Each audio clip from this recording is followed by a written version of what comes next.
Chazak u'baruch, Boker Tov. 1 minute, okay?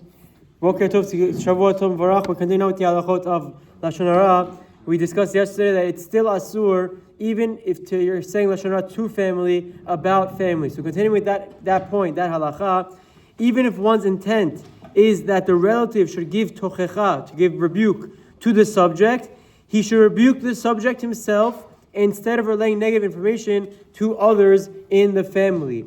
It is only permissible to approach a relative instead if the person determines that his rebuke will be ineffective. So the halacha is that it's still Lashon Hara for a brother to go tell his father about what his brother did. Just because they're family doesn't change the fact that it's Lashon Hara. The Chafetz Chaim, however, outlines that ideally the brother should rebuke his brother directly.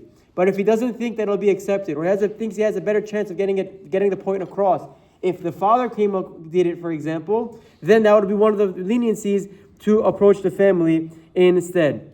The Chafetz Chaim brings down, obviously the relative should not accept the information as fact, and the speaker should always advise him as such. If the listener is mekabel Lashon Hara anyway, the speaker has not violated lifnei ver, since he did so was le'toelet, and we'll see those later on. And the halacha is evidenced by the story of Yosef and his brothers. Yosef's intention in speaking about the Shevatim was certainly that Yaakov should admonish them and give them tochecha, give them rebuke. Yet Yosef was punished midah keneged midah, measure for measure, for this, since he should have approached them first.